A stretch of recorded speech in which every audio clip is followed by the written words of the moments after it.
どうもこんにちは。今日は騎手の既成靴の木型の解説をしたいと思います。今月展示会で展示する6足の革靴はこの騎手の既成靴の木型を使って作ってます。ビスポークと同等かそれ以上ぐらいのかなり攻めた木型になってまして、一般的に広く売られているような既成靴とは一線を画すような木型になってます。とはいっても既成靴なのでそれなりに多くの人に合わなきゃいけないと、そういう難しさもあるんですが、その履き心地と多くの人に合うっていうところをクリアするべく試行錯誤を重ねて作った木型ですね。この木型はどんなフィッティングを意識して作ったのかで、その結果どういう形になっているのかというところを解説します。この木型のコンセプトはゆったりと足を包みつつもがっちりホールドするという履き心地を目指しています。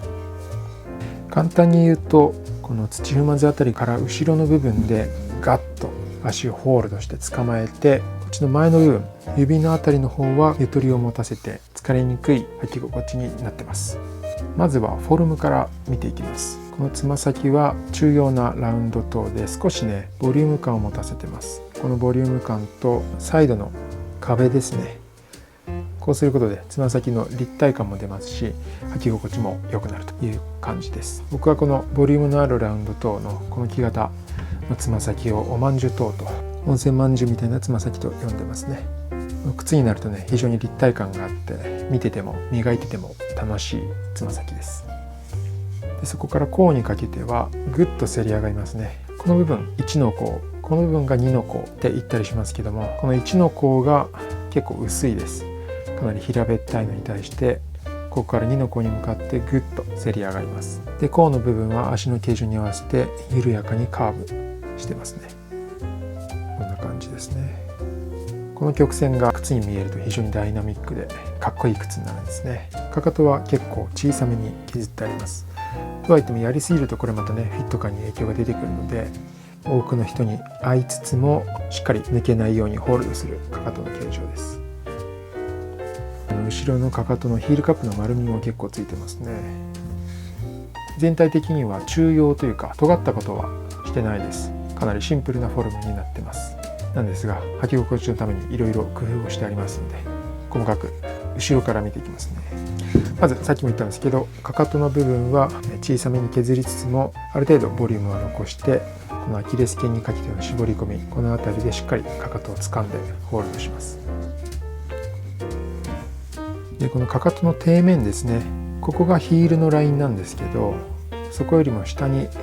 丸く飛び出してます。ここの丸みはビスポークだとこれぐらいいくんですが、一般的な既成靴だとこんなに盛り上げることはあんまりしないですね。こうやるとね結構作業効率も悪くなって作るのがね面倒くさくなっちゃうので大変なんですが、この膨らみにかかとがスポッと収まって足が前にずれなかったりとか、かかとのフィット感だけではなくて靴全体に影響が出てきます。でそこのお椀状の丸みから一回かなりへこみますね。ここで土踏まずに入っていきます。この土踏まず、特に内側の土踏まずは結構えぐり込んでます。ここですね。これもやりすぎるとこれまた土踏まずに影響を与えて痛くなってきたりするんですが、いい塩梅のラインを何度も削って確認してこれぐらいのラインに収まりました。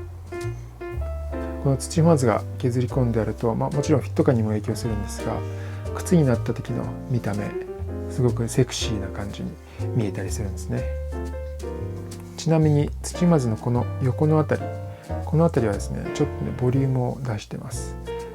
この辺にね骨があるんですね。小指の付け根の骨があって、それをカバーするように少しねボリューム感を出してます。この木型は微妙な曲線が随所にあるんですが、なかなか映像で伝えるのは難しいですね。この辺の骨のボリューム感とか、この辺の指のボリューム感とか、結構複雑な曲線で構成されてます。それとここですね、ここ少し出っ張ってるの分かりますかね。ここはね多分考え方にもいろいろよるんだと思うんですけど、僕はここを少し出っ張らせるというか、ある程度ボリュームを出してますね。日本人は割とアーチが少なくて、その分ね足がこっち側に倒れるんですね。そうするとこの辺に少しねボリュームが出てきてしまうので、それをカバーするための肉付けを少ししてあります。革靴履くと履き口が結構笑ってしまうみたいな方は効果あるかもしれません。でこうしてかかとのあたりの説明をしてきたんですけど、ここがねポイントです。この靴のコンセプトのかかとでがっちりホールドしてつま先はゆとりがあるという切り替えの線はここですね。ここはウエストガースっていうんですけど、足のウエスト部分ですね。骨でいくとここです。ここはね骨の出っ張りとかがなくて結構ねグッと押さえ込んでも大丈夫なんですよ。なのでこのかかとでがっちり掴む最終ラインがこの部分ですね。このウエストガースでホールドすると指周りに負担をかけずしっかり足を締め付けることができるんですね。でそこからは指は解放します。この木型結構幅取ってます、しっかりめに。なので、人によったらねちょっと幅ありすぎかなっていう人もいるとは思うんですが、この後ろの部分でしっかり支えているので指周りがゆとりがあっても靴が緩く感じることはないんじゃないかなと思ってます。この靴履くといつも指がねこうギュッと締め付けられちゃってちょっと疲れるなとか痛くなるなみたいな方にはこの前部分のゆとりっていうのは結構効果があると思います。で先ほども言ったんですが、この1の甲で平べったく押さえつけているのでゆとりはありつつもブカブカというわけではないというね、絶妙なラインをね攻めてるつもりです。是非ね履いてみてもらえるとその感触がわかるんじゃないかなと思います。それとここポイントですね。横アーチサポートです。足には縦アーチと横アーチというのがあって、内側の縦アーチこれですね。で外側にもここにもアーチがあります。それと横アーチっていうとここですね。足でいうこの指の下のところ、これもアーチ構造になってるんですよ。でここがアーチ構造がこう崩れてくるとこうベタっとなってくると長時間歩くと疲れやすくなったりとかっていうことがあるんですが、そこをサポートするためにこの部分分かりにくいんですけどちょっとへこんでるのが分かると思います。ここですね。木型でへこんでるということは靴になると逆に出っ張ってるということになるので、靴の中底はこの部分が少し下から押し上げるように出っ張ってるんですね。それによってこの指の横アーチをサポートしてくれて、これまたフィット感の良さに関係してきます。なのでこの木型の上部もちろんね曲線たくさんあります。複雑な立体形状をしてるんですが、この中底のところインソールですね、靴になったら見えない部分もかなり複雑な立体に削り込んで履き心地のいい靴になるように目指して作ってます。ちなみにつま先の長さ、このつま先っていうのはステスンっていうのがあります。実際には指が入らないこの空間ですね。これは靴には必要で、歩く時にこうやって靴って曲がりますよね、ここで。そうすると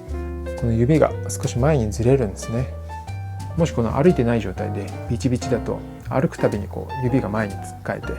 痛くなってしまうので、このステスンっていうのは非常に重要です。でステスンっていうのはだいたい 10% ぐらいあれば大丈夫なんですけど、デザイン的にねもうちょっと伸ばして 15% とか